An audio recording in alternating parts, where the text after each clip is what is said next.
تقریبا د 14 میلیونه افغانیو په لګښت هلته د چاردیوالي کار اوس هم روان ده. بغلان پوهنتون همدارنګه، البیروني پوهنتون همدارنګه.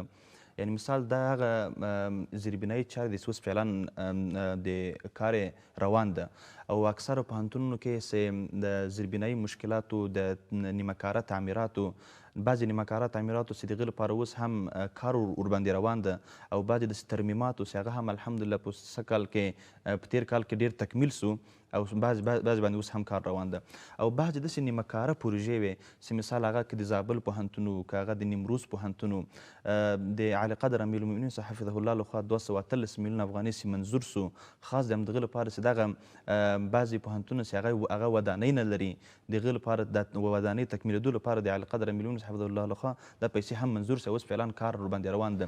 زابل پوهنتون کې موږ تعمیر نیمه کاره پاته اوس کار ورباندې شروع ده. نیمروز پوهنتون کې تعمیر نیمه کاره پاته اوس کار ورباندې شروع ده.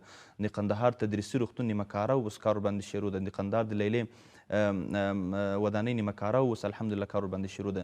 زیربنایي برخو کې موږ نورې لاسته راوړنې الحمدلله بیخي ډېرې زیاته درو. نمونه به زه درته ووایم هرات پوهنتون طب پوهنځی درلود ولیکن تر ننه پورې تدریسي روغتون نه درلود.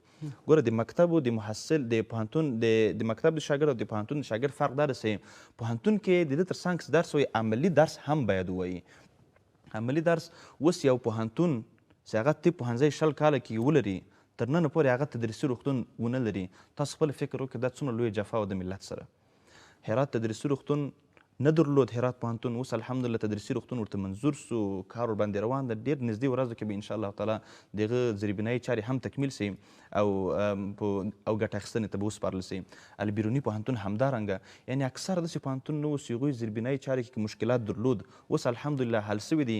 یعنې اوس څه کال موږ د افغانستان په ټولو پوهنتونونو کې داسې پوهنتون بیخي نه لرو چې په هغې کې زیربنایي چارې روانې نه وي. اوس الحمدلله روانې دي. په هلمند پوهنتون کې لسې پروژې تقریبا د 8 میلیونه افغانیو په لګښت څه وخت مخکې افتتاحیه وسو یعنې کار ورباندې شروع سو. په میدان وردګو پوهنتون کې همدارنګه سید جمال الدین افغاني پوهنتون کې همدارنګه په کابل پوهنتون کې همدارنګه